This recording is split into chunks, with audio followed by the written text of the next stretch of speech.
both David and Anna for continuously joining us in literary community for many years. And Los Angeles will certainly miss you both very much, but we're glad to know that we're going to have some friends in Virginia very soon. Welcome to the stage, David St. John, who has been honored with many prizes, including both the Rome Fellowship and the Award in Literature from the American Academy of Arts and Letters, the O.B. Hardison Prize from the Folger Shakespeare Library, and the George Drury Smith Lifetime Achievement Award from Beyond Baroque. He is the author of 12 collections of poetry, most recently, The Last Troubadour, New and Selected Poems. He first moved to Venice in June 1987. A big, big, wonderful round of applause for David St. John.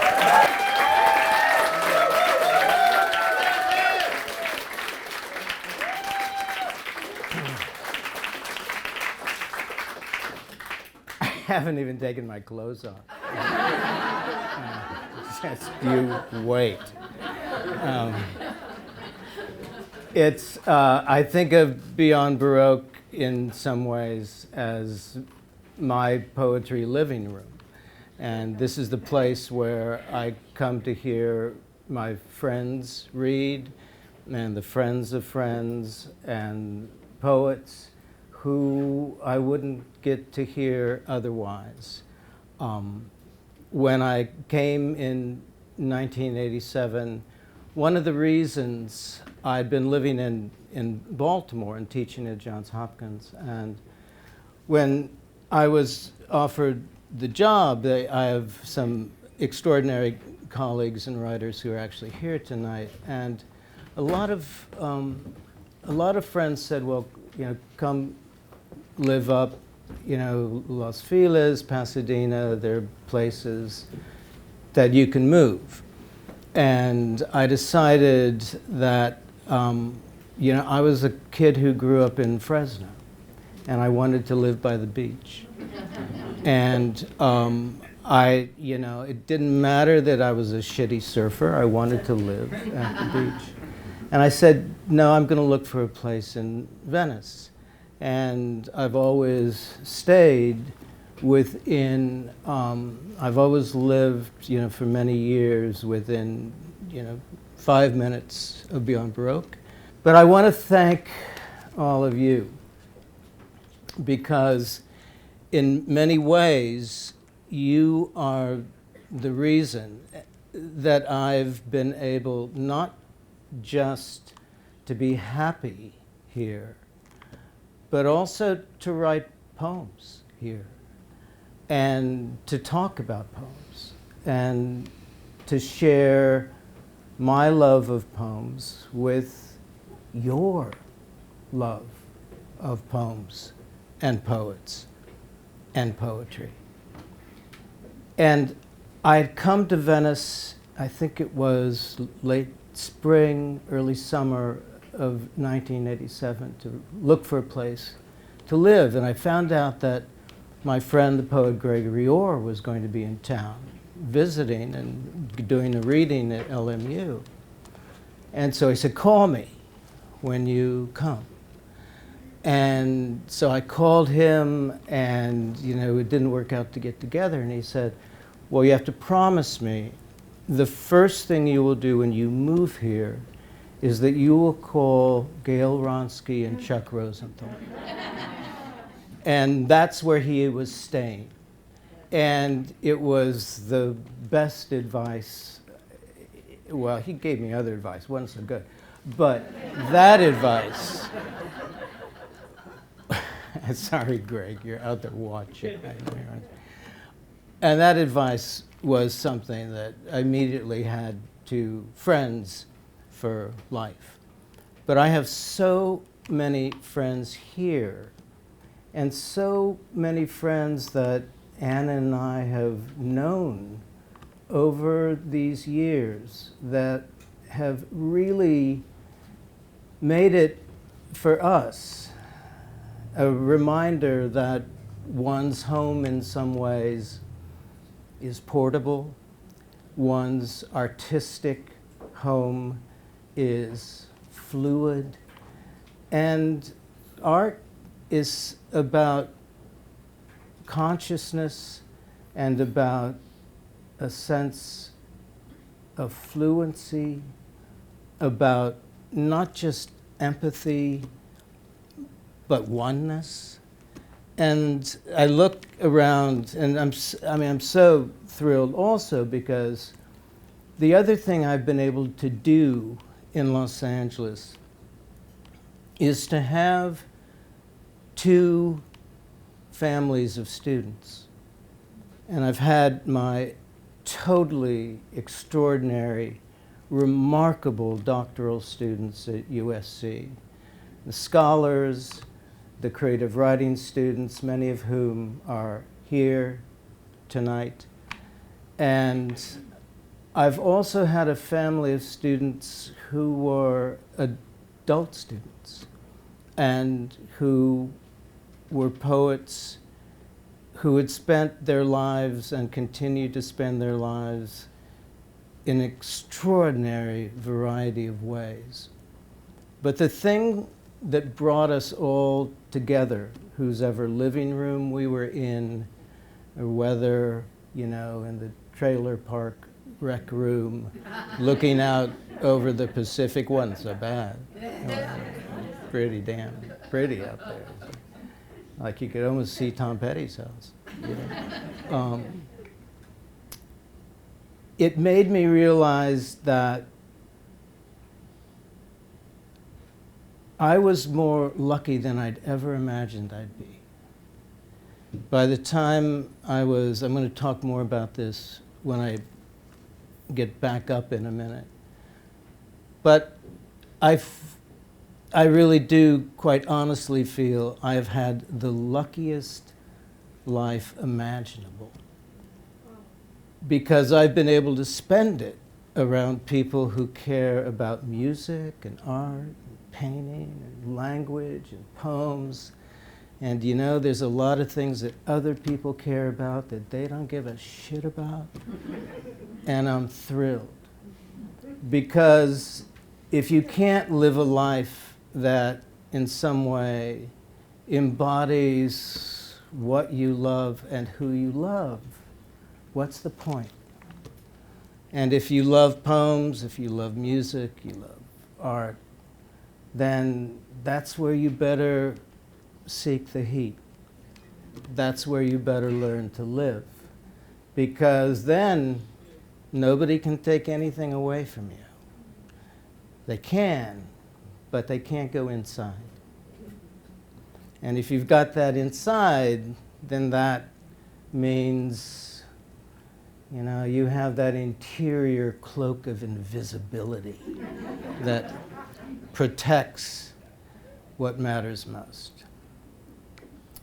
So when Quentin learned that we were leaving, he said, we have to do something at Beyond Baroque. And we said, of course, let's just find a night. And I said, there's only one thing I'm going to insist on. And he said, what's that? He said, that we have a taco truck after. And so it'll be out there. It's, you know. So I'm a really simple guy. So it's because that's what one does with family. You feed your family, and you feed them in every way that you can. And so what we're going to do is that Anna's going to read, and then I'll come back up and read myself. Anna Journey. It's really meaningful to spend this this night with you and in this place. And I'd like to really thank all the folks at Beyond Baroque for what they do for the literary and arts community, especially Quentin, Richard, Yvonne, and Jimmy, all the rest of the folks here. Just so much gratitude, y'all. And this is not goodbye forever. We'll be back. So you haven't seen the last of David and me. So yeah, I promise. And so I don't actually have any new poems for you all. It's been kind of a slow year. So I'll be reading from my latest book, The Judas Year. And so I thought I would start with a Richmond, Virginia poem, since that's where we're headed. It's sort of about the dark side of vintage furniture. I actually really love vintage furniture. I have a really positive relationship with it. It's just that this one was an aberration, and it was the dark side. And the title is a question. Remember the meningitis couch? That petal pink 3-seater from the Baptist thrift shop on Broad Street? Its rib texture had channeled the dust, striped the upholstery's piping gray. You took 8 months to tell me your used couch came with a warning tag, that the sofa had sat for decades in the waiting room of a Richmond meningitis clinic. Although I haven't thought of that gnarly pink couch in ages, or your apartment on Lombardi, where we started our 7 years, I've been thinking about contagion lately, here on the edge of April in this viral spring. From my balcony, I watch a blue flap of lace-cap hydrangea flatten on the sidewalk. No, it's someone's dropped nitrile glove. We snuggled all spring on that grizzled pink couch before we ditched it in the side alley. We didn't want to bring it with us in the move. But before we trashed the sofa, your friend the blues singer crashed in the living room with a brunette psych major he'd met that night at his gig. As you and I lay in bed, we heard a weird groan, and you flung open our door on a blowjob. The woman's face bobbing just above Andrew's crotch and the couch's center butt cushion. You slammed the door, whispered, "Oh God, oh God," until I sat up to shush you. Dude, it's just a blowjob. You flipped the white sheet over your head like a nun, finally muttered your confession. You knew viral meningitis died quickly on surfaces, that the sofa wouldn't infect us, but the idea of sex on those once teeming cushions freaked you out. You stopped explaining as I collapsed backward on the bed, as I rolled from side to side, laughing. Right now, I could use a laugh like that. That's why I keep thinking of that old sofa during the spring of the body count, how we sprawled all season on a used couch that could have killed us had it sat for less time in the Baptist thrift shop. Even though we no longer know each other, I like to remember how we crept into the side alley at midnight, beers in hand, to stand in front of the pink sofa we'd dragged between garbage cans and fringed wisteria. I like to remember that last glance you shot me before we stepped up, each hurled a lit match. So as you know, John Muir was a Scottish-American naturalist and conservationist and author, and that's who Muir Woods is named for. And this poem has kind of like an early pandemic-y kind of vibe. You know what I'm talking about, right? You know. Lullaby interrupted by the stump of the mammoth tree. This is as close as I can get to a lullaby. It's July, 4 months into the virus, and sleeping through the early morning exists only as a memory, a relic of the before.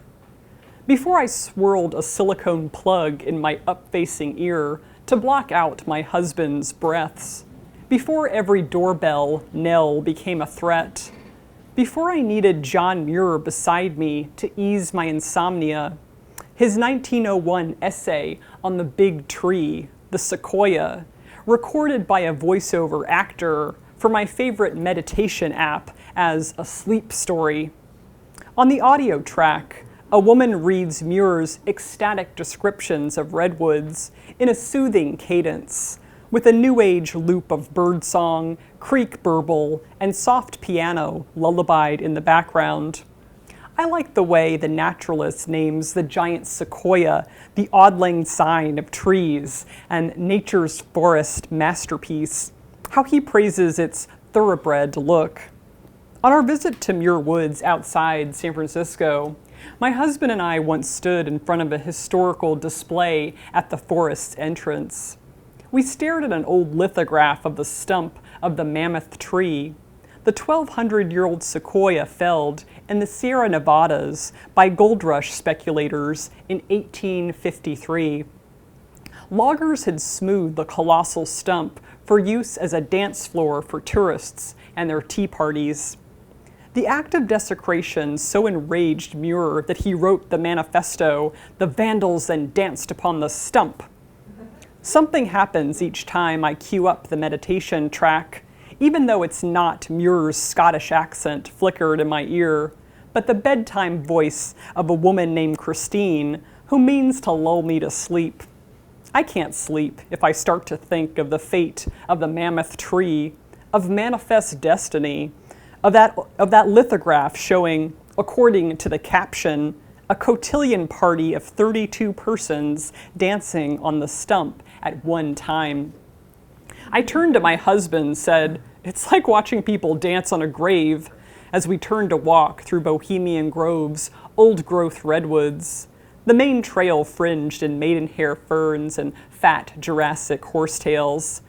This was back in the before we began rushing off paths in Topanga to dodge other hikers coming up the canyon, before we cinched bandanas around our necks to yank over noses and mouths, before I needed John Muir as much as the redwoods needed his words that are more than a sleep story, more like an elegy for the beginning of the end of our world, which waits like the plain stump of a sequoia on which vandals, dressed for a tea party, keep up their dance. For the actor Luke Perry, who chose to be buried in a biodegradable funeral suit infused with mushroom mycelia.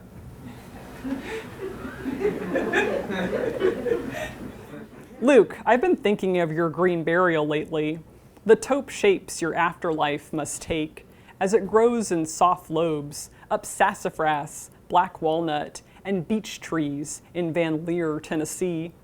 Your family kept your gravesite's location private, so some punk won't pilgrimage there, hoping to pluck the clusters of shiitake or white button you've become, the enoki or reishi. Luke, you know the bodies of Italian saints displayed in snow-white coffins of glass for tourists to gawk at in Rome? I never saw God in the magic of an incorruptible corpse, which of course has always been a performance. The prune-textured flesh of St. Paula Frazinetti regularly bathed in carbolic acid for the last century. Roman Catholics used to believe holiness could keep a saint's body from decomposing. But Luke, I like your attitude. It's less, can't take it with you, more, please receive this gift, this body of holy compost, alms for the wounded planet. Luke, I should tell you two things. The first is, a year or so before your fatal stroke, and during an earnest craze I'll call my mushroom phase, I bought myself an infinity burial suit, courtesy of my university research account. Same shroom-infused pajama-like model you later got in biodegradable black cotton. Like other expensive formal outfits I've worn only once, it hangs among cocktail dresses in my home office's closet. The second thing is, as a child I owned your effigy, your image cast in plastic for Mattel's 1991 Celebrity Barbie that portrays your character on Beverly Hills 90210, the sexy rebel Dylan McKay. Confession, I once dressed and undressed you, Luke, and I saw what I knew, even at 10, wasn't every body part. Just a tan band between your hairless thighs, smooth and neutral as a roll of packing tape. By now, Luke, I've seen more detailed rolls of packing tape than that, and all your parts are now part of the big mystery, freer than St. Paula still stuck in her carbolic myth. I've learned some mushrooms enrich the topsoil through their role as decomposers. They help break down rotten logs and dead animals. The fungi degrade carbon-based toxins too, including the petroleum products and industrial chemicals we absorb through our skin, carry in our bloodstreams throughout our lives. One of my favorite fairy tale illustrations is a lithograph by Russian artist Ivan Bilibin his portrait of Baba Yaga, the Slavic witch, who hovers in her airborne spice mortar above a crop of red-capped toadstools in a mossed wood. The framed print hangs near my kitchen's stainless steel gas range, that mix of the old world and the new.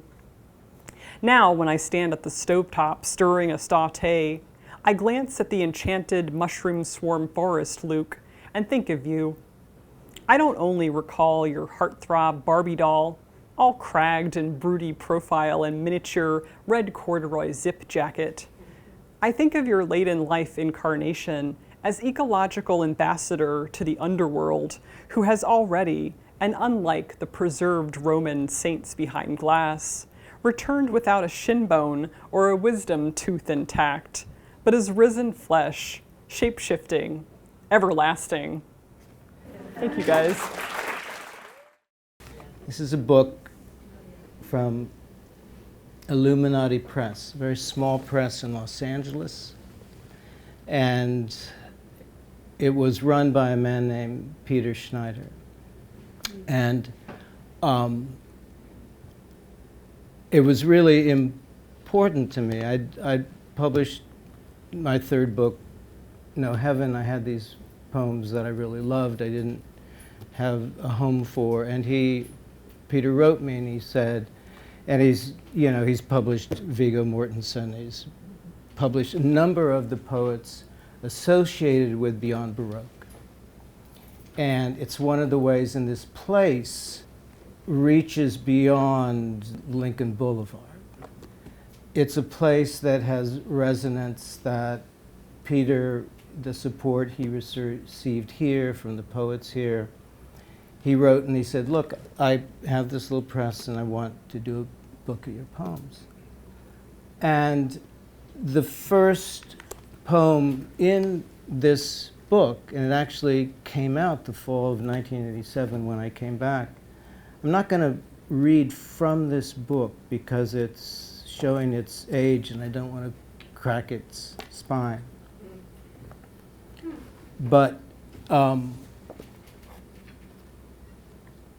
one of my students, some years later, who'd known about the book and had been wanting to find the book, said, I finally found a copy.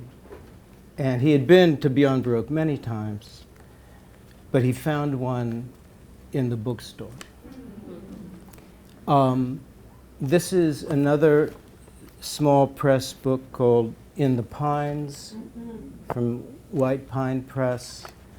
And there's some of those out there. This is another small press book called Prism. And I brought some of these tonight. Arctos Press is no longer in existence.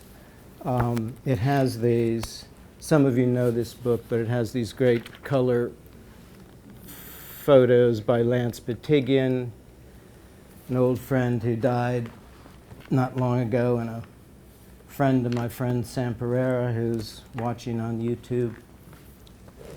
And this book, called Terraces of Rain, an Italian sketchbook, has illustrations by the extraordinary, internationally famous architect Antoine Predock. And let's find some of these amazing images here. So I brought 20 of these tonight. If you go online, you can get them used for between $100 and $200. But tonight, I brought them for Beyond Baroque, as I brought some Prism. Their Terraces of Rain are $40, is $40, and I don't know, I think Prism is 20. It all goes to Beyond Baroque. So just don't resell it on eBay. So I want to say that a press like What Books and what Chuck and Gail and Karen and Elena and Jan and Sarah, everyone involved with What Books, has done is essential to the health of poetry. This is the first poem in this book, and it's called California. And it has just a little epigraph from Bo Diddley that goes, "Who do you love?"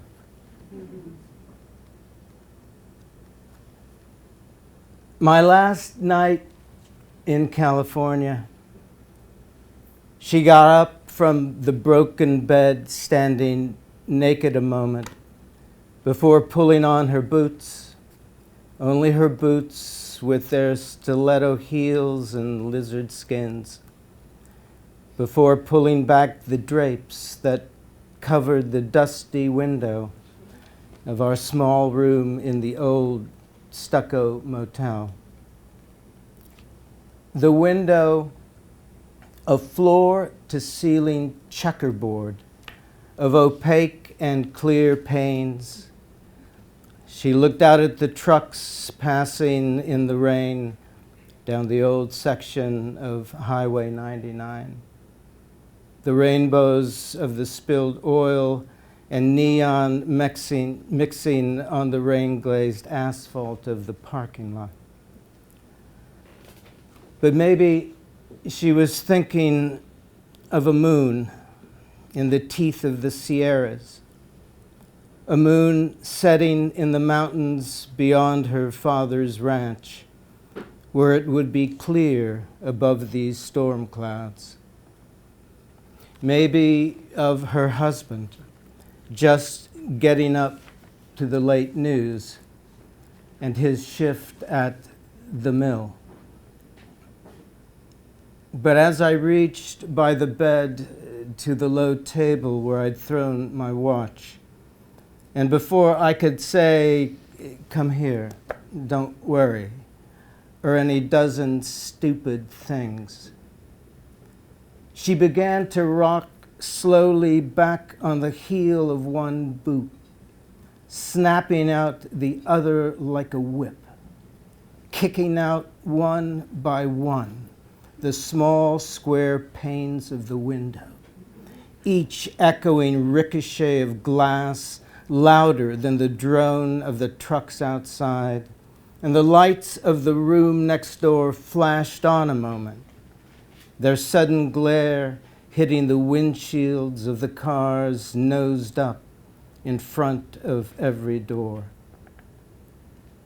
I grabbed her around the waist and pulled her back onto the bed, her fingernails slicing the whole length of my cheek, 3 long parallel lids of skin opening as the blood ran down onto my chest.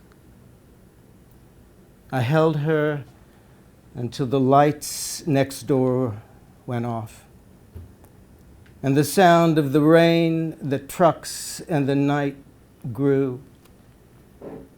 Now, when I go back to California, I don't ask where she is or why. I only know it wasn't the risk that kept us meeting in motels and the bars of Chinese restaurants. It was simply the desire to be desired. The lie. The good lie told softly in the dark each night to keep believing you're lucky, more lucky than most. That if the world holds many dreams, at least one of them holds you. I'm just going to change the tone so radically. Is that, I might as well wheel in a tank of nitrous oxide and just some balloons, And what you need to know is that not only in Italy, but in post-war Italy, up, until, really, I mean, even when I lived there in the middle 80s, young people lived with their families until their middle 30s because of the economy, because of the lack of housing, especially right after World War II. And so what it meant was that for young couples, the only place of privacy that you had was your car. Just think high school drive-ins, So I decided that, since poets never have any money, I had this idea, I will write a sex manual for the car. So this is the Kama Sutra according to Fiat.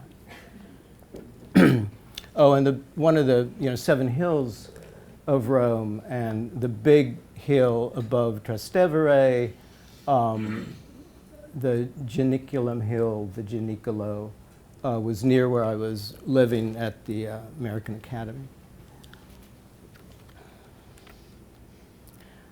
Up on the Janicolo, in cars painfully piccolo. The view is a pretext when sex is the full text. Beneath night's starry webbing, all of Rome is out petting. A Fiat's micro conditions force the oddest positions. Arms and legs in the air, as each lover must dare those slow, floorless dances when making advances. The baby shoes, Cinquecentos, though only meant to go skating down roads, are now littered with clothes. And in the grander sedans, there's a groping of hands that's just as preposterous among the quite prosperous. Still, there's nothing obscene on the sky's black screen, and nothing appalling in cars rocking and stalling. It's all quite delightful, out getting a nightful. And of sexual particulars in manuals vehicular. By far the best we've got is the Kama Sutra by Fiat.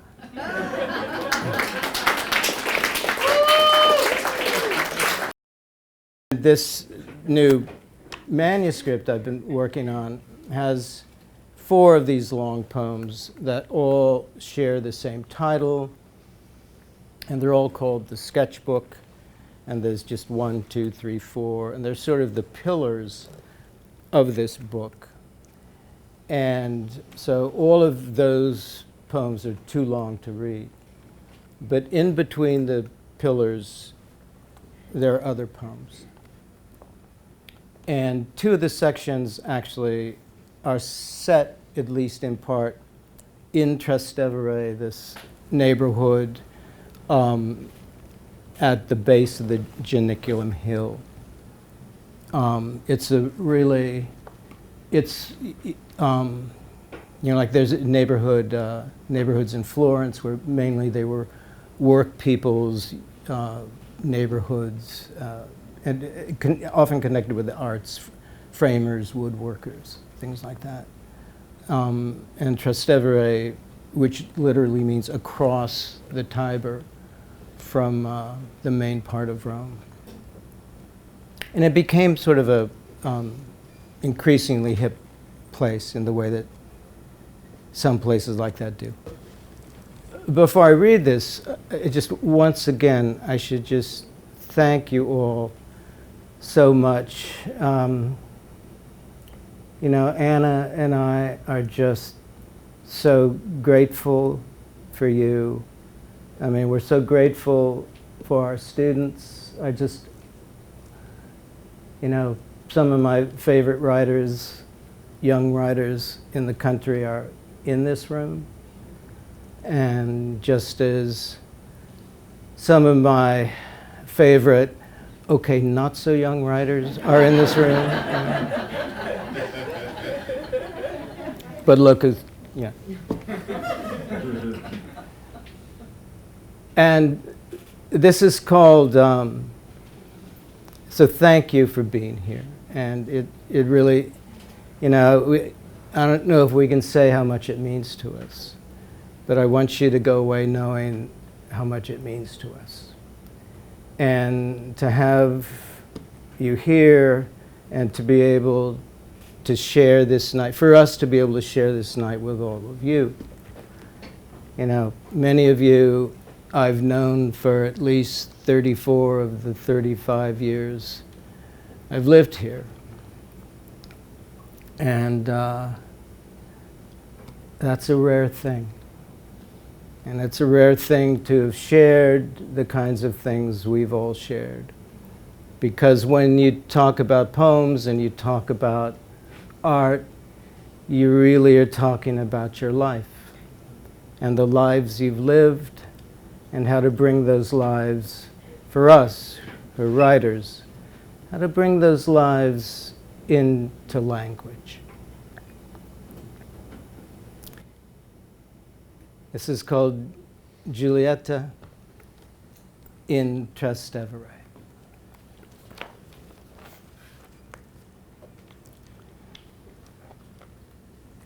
It wasn't what I'd expected. When I saw the address Marco had written on the flyleaf in my copy of Montale's The Storm, it really was. Just before we left his brother's bar, next door to a vacant dry cleaning place on Broome Street. As he said to me, "You've got to check in on her for me. You've got to see how she's doing. You've got to see if she's alive." And I swore it would be the first thing I'd do when I got back to Rome, that I wouldn't let a day pass before I'd go and see Giulietta, and that I'd call him right away to reassure him those needles she loved hadn't lifted her into some purgatorial silence. And Marco was still staring at me and saying nothing at all until just a quick, "I know you will." And it was only a few weeks later. I was back in Trastevere at Raphael's when Giulietta entered the party as if dressed in layers of silk and frost, drawing every eye in the room to her faux jaguar jacket hanging off bare shoulders. And I saw it wasn't an entrance as much as an accusation aimed at the conversations in that room, including the one I'd been having about the movement of the triangle in Kandinsky and its delicate mystical agency, with a Benedictine monk visiting Rome from a high desert monastery at Valiermo, where I'd walked the stations of the cross one Good Friday of a very bad year. And now, Raphael's party for our new year of more brutal fears had us all a little edgy with late resolutions, meant to resonate across a next world war, and soothe those nightmares awaiting us, even though we knew the truth was simply that nobody saved anybody, just as I'd never saved Julieta. And love fades to noir in every Mercury mirror. And all in all, I think I was relieved to see her coming over to me, rings chiming a wine glass, as she moved next to me to say, "And so I see I'm just in time." Thank you. Anna, come on up.